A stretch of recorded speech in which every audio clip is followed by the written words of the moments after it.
अच्छा, चलते हैं जी आगे। नेक्स्ट जो हमने जहाँ से छोड़ा था उससे आगे, तो हमने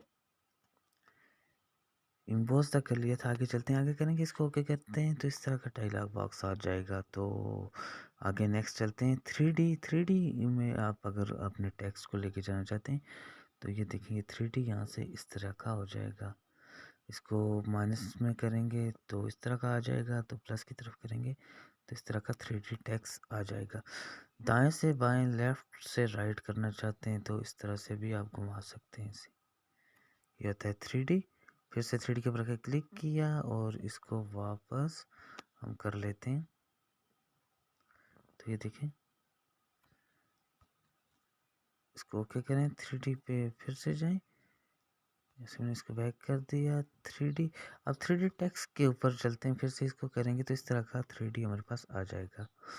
तो इसकी पेज की विड्थ और हाइट को हम बढ़ा सकते हैं। ये देखें प्लस पे जाके, तो यहाँ से हम इसकी 3D को बढ़ा सकते हैं। और दूसरी तरफ इसको करेंगे किसी और कलर में, तो ऐसे भी हम इसको 3D, ये सब 3D के ही ऑप्शन है, यहाँ से आप लगा के कर सकते हैं।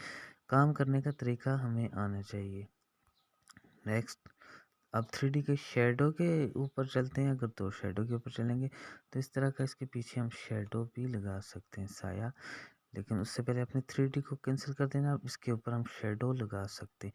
शेडो लगाने के लिए 3D शेडो के ऊपर आके क्लिक करें और यहाँ से आप कोई भी कलर को चूज़ करेंगे और यहाँ से हम इसके ऊपर लग जाएगा हमारा इसका शेडो। यहाँ से ओके कर दें इसको,